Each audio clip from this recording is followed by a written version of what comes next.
Oh, let's go. I'm going to start. I'm going to read all of my flashcards. This might take me like an hour or two. It's probably going to take 2 hours. But I'm going to go through all these flashcards. We're going to start out with behavioral. I can't even pronounce. I can't pronounce that.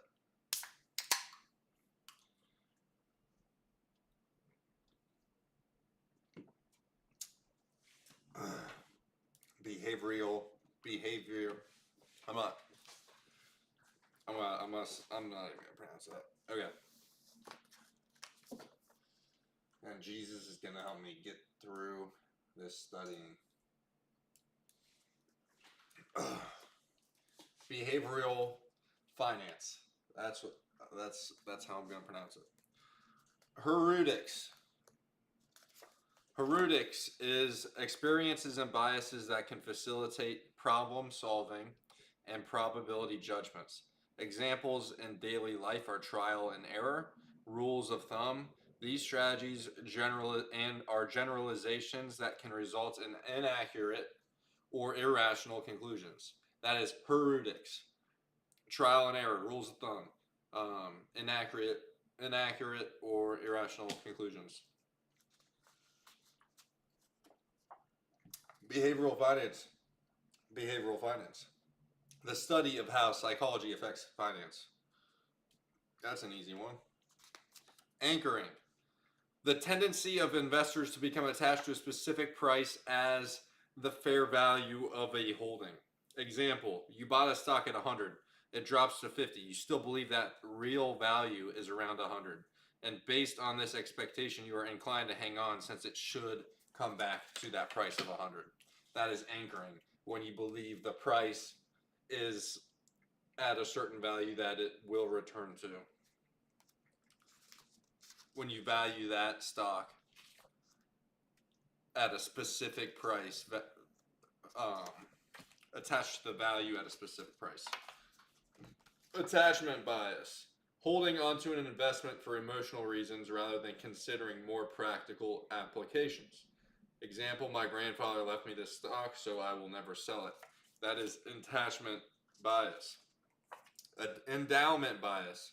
The feeling that because you own an asset, it is more valuable and special since it is yours. In reality, you might not even purchase the asset if you didn't already own it. Example, you inherited the family summer home and would never sell it even though it has become a money pit. That is endowment bias. Cognitive dissonance. The challenge of reconciling two opposing beliefs, remembering the positive part of an experience but forgetting the negative. That is cognitive dissonance. The challenge of reconciling two opposing beliefs. Confirmation bias. The natural human tendency to accept any information that confirms our preconceived position or opinion and to disregard any information that does not support the preconceived notion.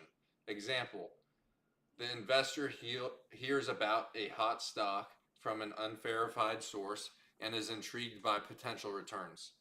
That investor might choose to research the stock in order to prove its touted potential is real by focusing only on the positive aspects of the stock, disregarding any negative aspects. That is confirmation bias.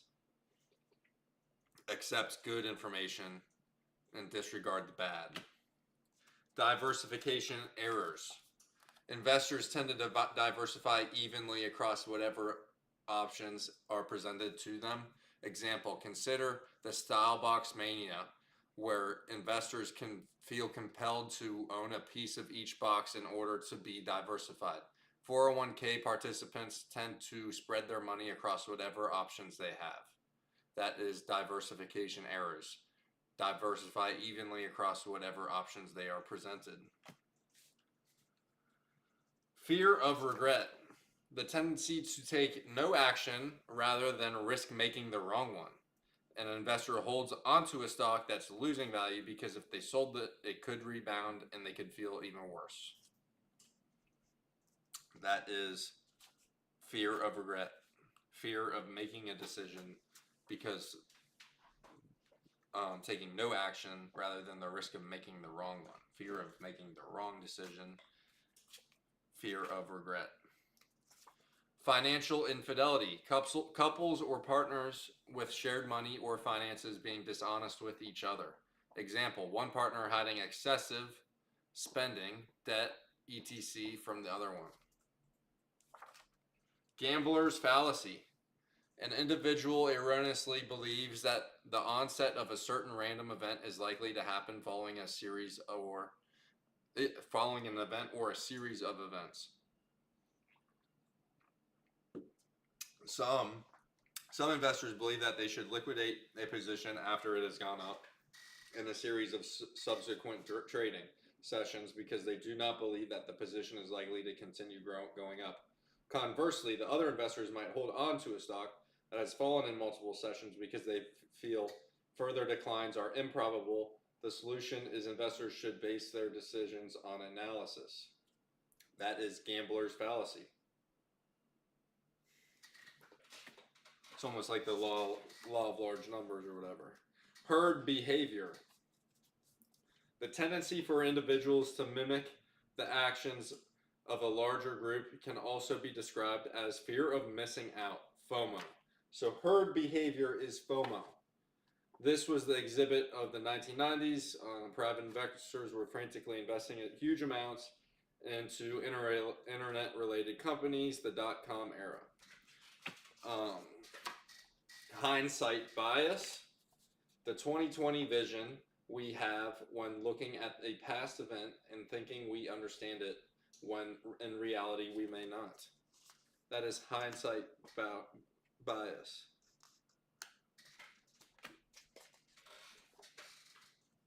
Hindsight bias example. After a prolonged period of solid returns, the stock market declines by something. This is clipped off. Immediately thereafter, all kinds of experts appear on television and in the mass media proclaiming that they were long overdue for correction, as if the decline were obvious and inevitable. But where were these experts before the event?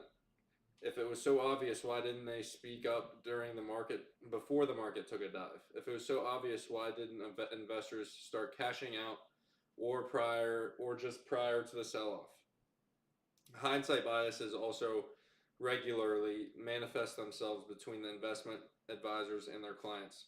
Once the reasons why an investment performed poorly are understood, it becomes difficult to understand why it wasn't avoided. Inappropriate extrapolation. The tendency to look at recent events or market performance and assume that those events or conditions will continue indefinitely. Example, the bond market has outperformed the stock for the past year and it will do so for the future because the continued economic downturn. That is inappropriate extrapolation. That's assuming conditions will continue indefinitely. Analysis paralysis or paralysis by analysis, part 1 of 2. This describes an individual over-analyzing situation and can cause decision-making to become paralyzed, meaning that no solution or course of action is decided upon. A situation may be deemed as too complicated and a decision is never made. Alexa, stop. I gotta grab that pizza out of the oven.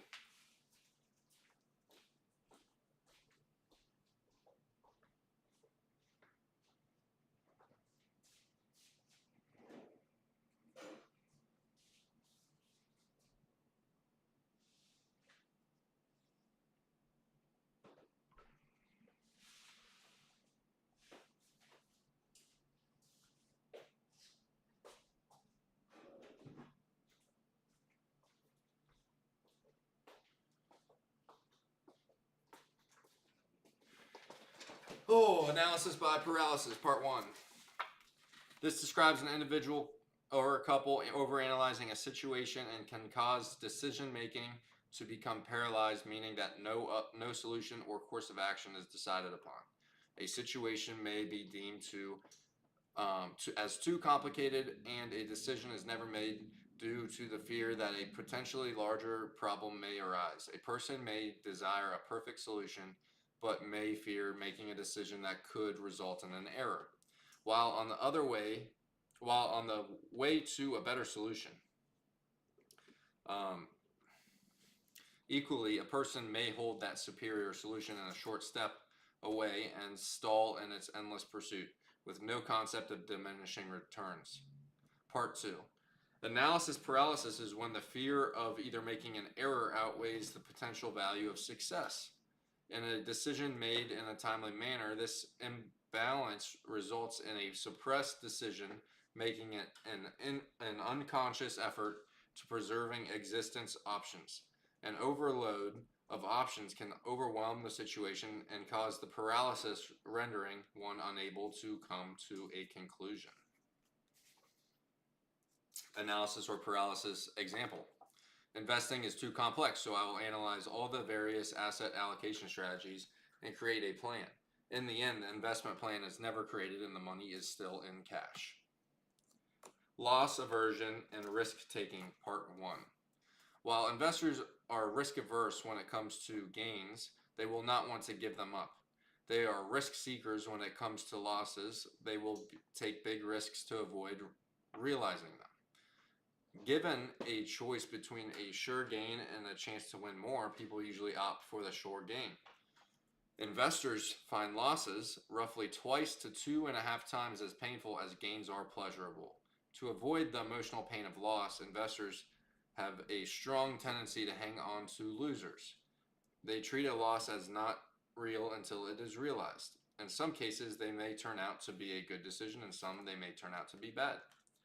Loss aversion and risk taking, part 2. The problem is that the investor, faced with a loss, is largely leaving it now to chance and hope rather than to a sound and rational informed decision based on a reassessment of the fundamentals. Emotion has clouded the decision. Compounding the problem is the investor's view errors of omissions as worse as errors of making a bad decision. As a result, investors are biased towards inaction and seriously underweight the cost of missed opportunities, opportunity cost. That was loss aversion and risk taking. Loss aversion and risk taking example. An investor sells a strong performing winner to lock in gains without considering whether the investment remains attractive or whether a more attractive investment option exists. It turns out that the company is well managed with strong fundamentals. And even after the sale, it continues to perform well. Meanwhile, the investor has held onto another loser and used some of the proceeds from the sale of his winner to add to his holding in the loser in hopes that even a partial rebound will recover the loss. Prospect theory, similar to loss aversion and risk taking.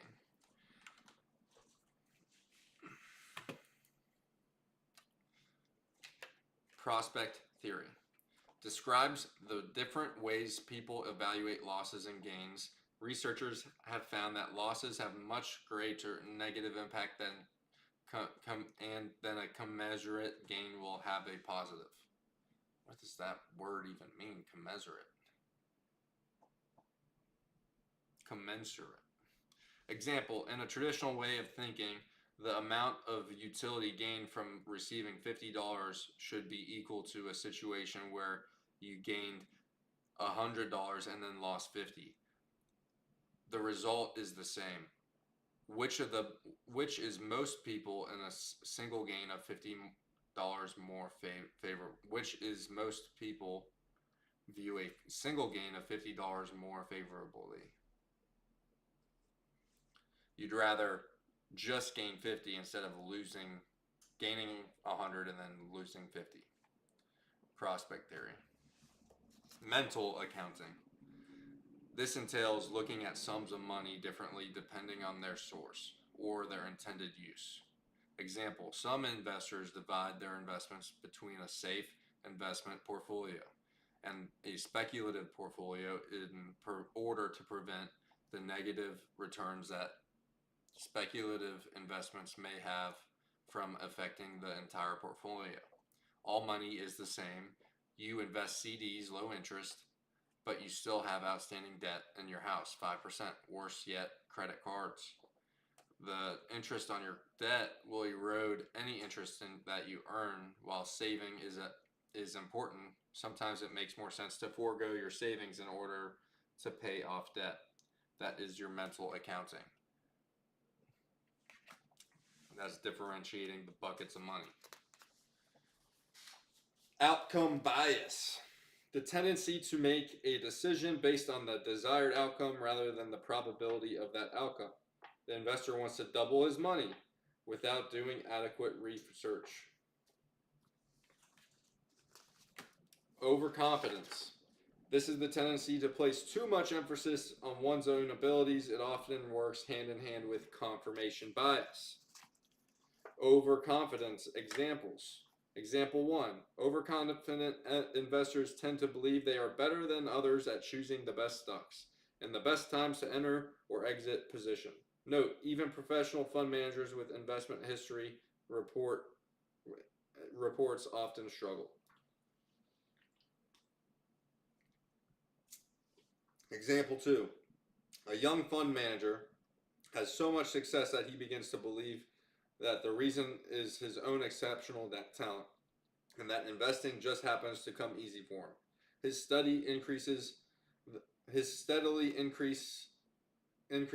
amount he is willing to bet on his own convictions, while at the same time decreasing the amount of research that is behind them. Eventually, the manager is wrong, and with this, heavy overweighted disaster strikes. Overreaction. Investors emotionally react towards new market information. Good news comes out on a stock that should raise money to the price accordingly. However, participants overreact to the new information, creating a larger than appropriate effect on the security. But the truth is, information should more or less be reflected instantly in the security's price. Although the change is usually sudden and sizable, the surge erodes over time. Overweighting the recent past. Investors like patterns, and recent past represents a nice, easy to find pattern that can become the basis for an investment decision. A fund that has had a great year or stock that had a great recent run can influence investors to pull the trigger based on the assumption that the recent past will repeat itself in the future.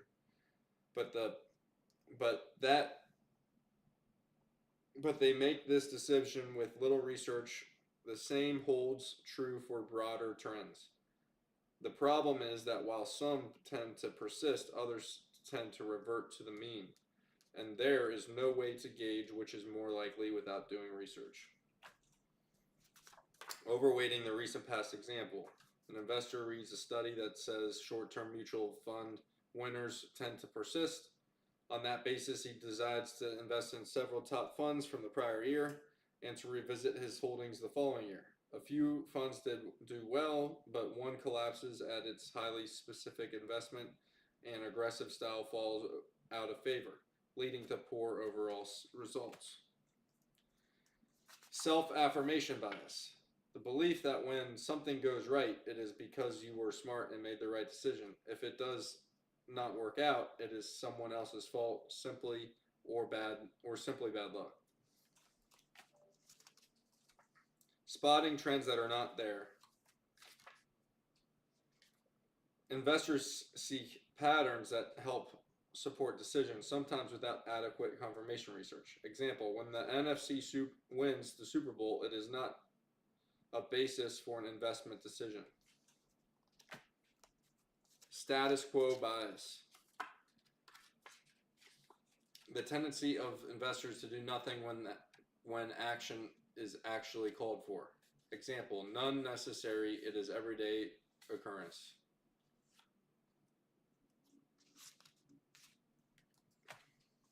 Money scripts. Money scripts are subconscious beliefs people have regarding money, many of which were developed in childhood. Personal experience and family values can impact money scripts. The four most common money scripts are money avoidance, money worship, money vigilance, and money status. Money avoidance. Feeling that money has a negative connotation and ignoring finances to avoid emotional distress. Examples include thinking that money is the root of all evil and associating wealth with greed, as well as ignoring bank accounts, debt, credit cards, etc. Money worship. The belief that happiness externally comes from and is directly related to having more wealth. An example could be compulsive spending towards a never-ending goal of obtaining monetary things to provide happiness. Money vigilance. Being concerned and aware of one's financial well-being, with importance and emphasis being placed on savings and being prepared. Examples can include being overly cautious with money to the extent that enjoyable things, vacations, are sacrificed. Money status. The belief that one's internal value and self-worth is directly correlated with their financial wealth, and that to be a better person they need more. Examples include overspending, hiding finances from others, and associating shame with a lack of money. Framing effect.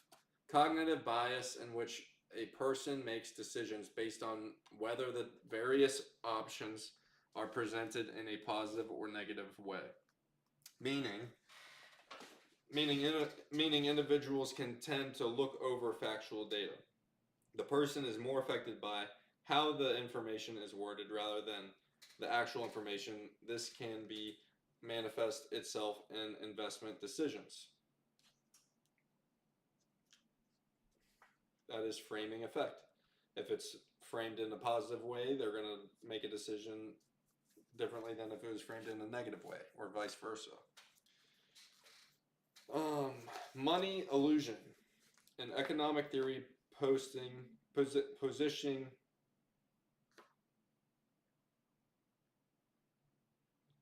an economic theory positing, what is that word? That people have a tendency to view their wealth in a nominal dollar terms rather than real terms, which must take inflation into consideration. This is called price illusion.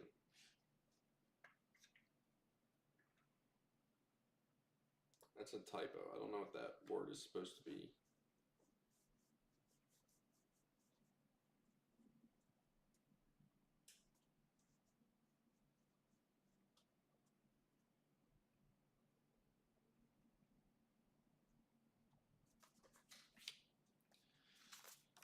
Use of initials. Registered investment advisor and certified financial planner. RIA prohibited. C.F.P. prohibited. Registered investment advisor is okay with capitals in the RIA. CFP with the registered mark is okay. Certified financial planner, everything capital with a trademark is okay. When a CFP moves or changes their physical address, they must notify the CFP board in how many days? They must notify the board within 30 days. When a CFP licensee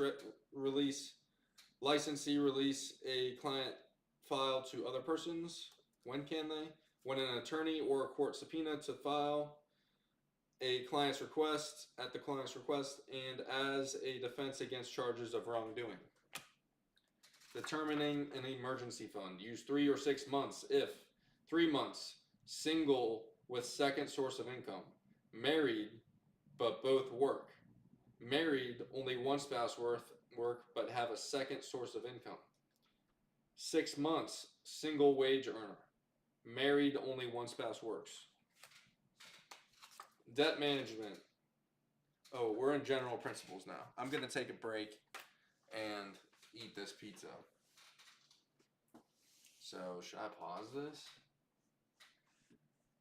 I'm